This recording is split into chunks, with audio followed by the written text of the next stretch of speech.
The gate clanged shut like a gunshot. The dust hung in the summer air, and the sheriff's lights crested the hill.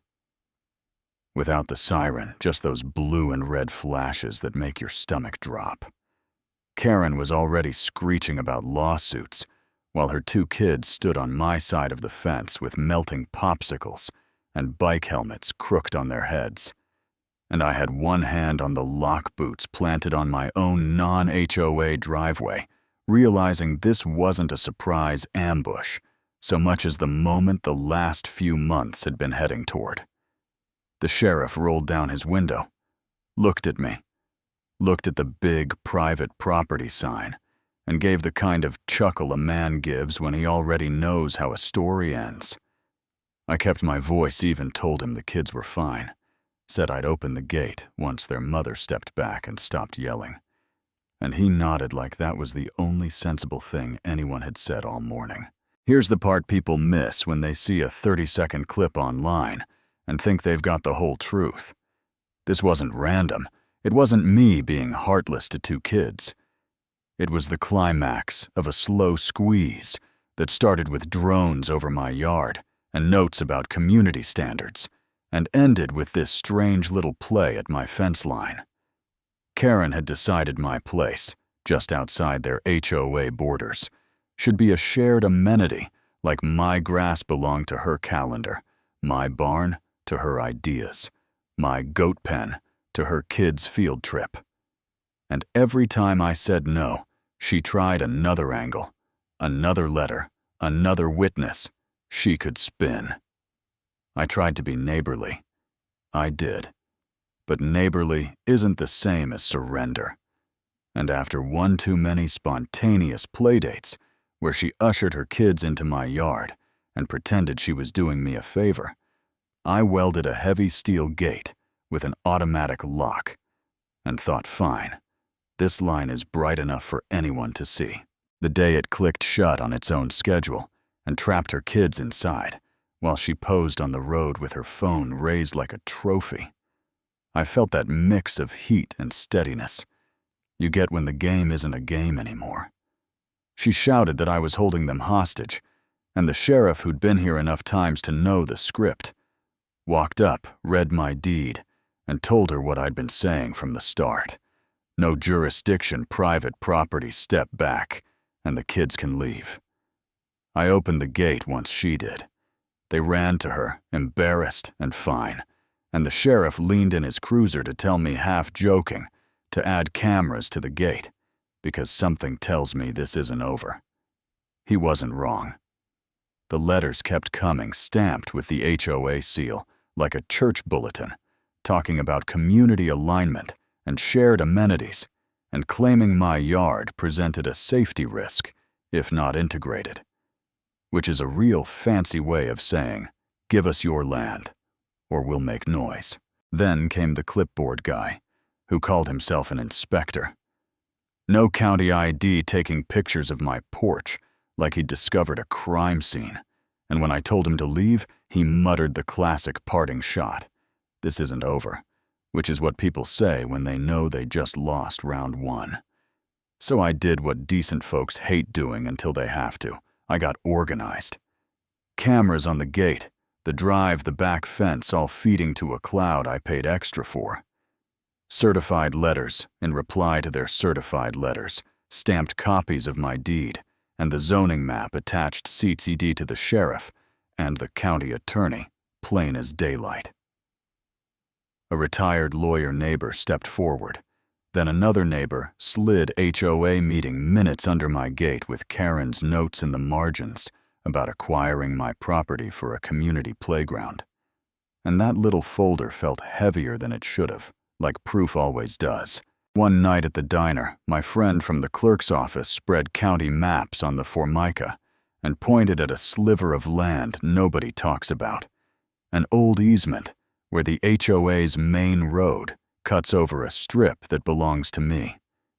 We filed a clarification, notarized, stamped, dated, and I drove home breathing easier, not because I wanted revenge, but because leverage is peace when the other side only respects force.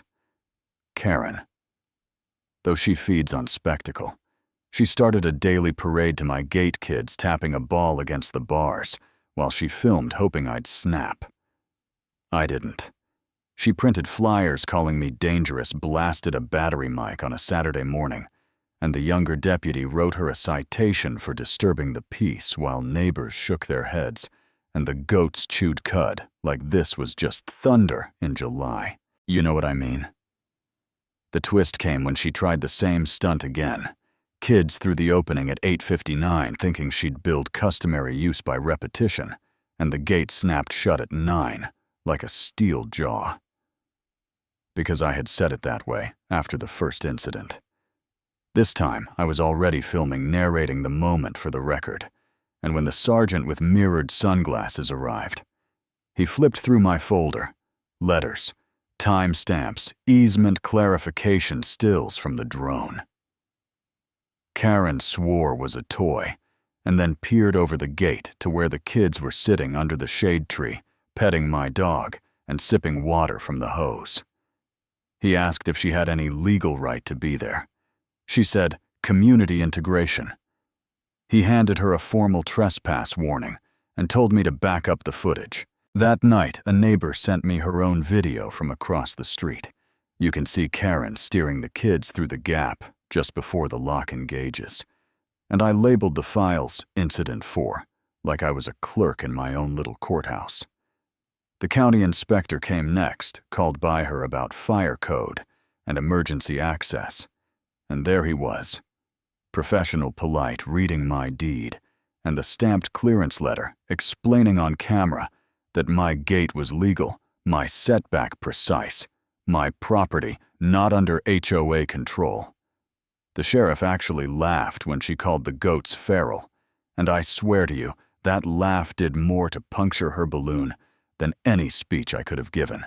The reporter I'd looped in visited with a cameraman, walked the fence with me while cicadas screamed, asked real questions, promised to fact-check. And when her story ran, it wasn't a hit piece, it was a case study. When HOA overreach meets a locked gate, and folks from 3 counties over started emailing about their own battles.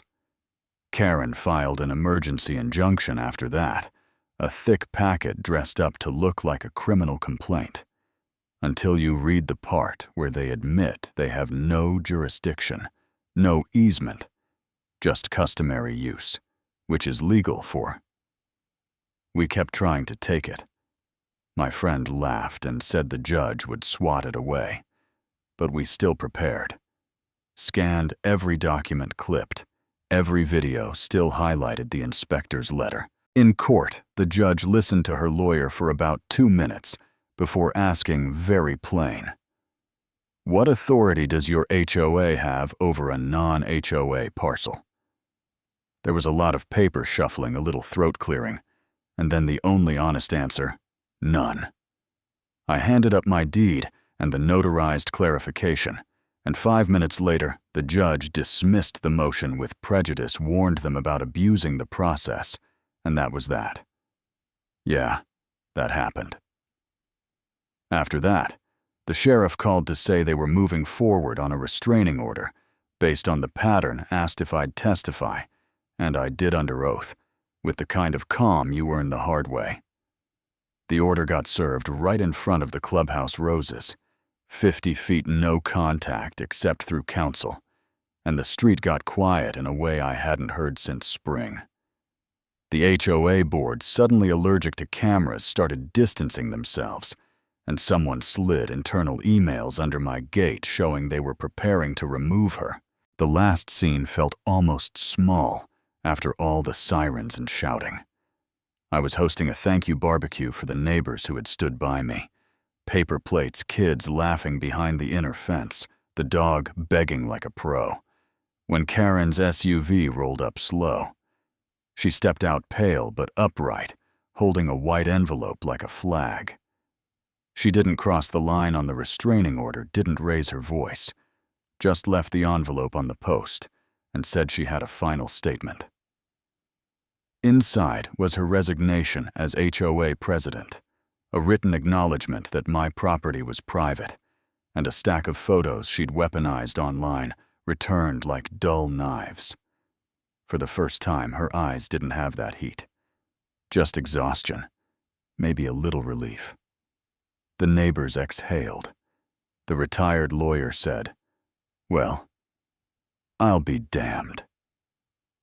We went back to the grill. I scanned her letter and added it to the file, knowing it might be the last page. People ask me what I learned like there's some clever trick. There isn't. Boundaries matter, but how you defend them matters more.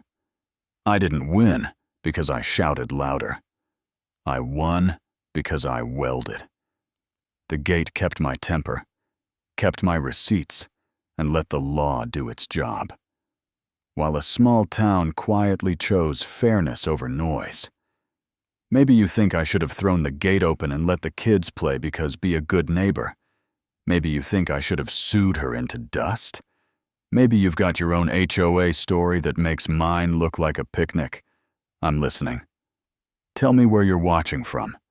Tell me where you draw the line. Tell me whether I went too far or not far enough. And if you've got your own Goat Gate saga, share it below, so the rest of us know we're not crazy.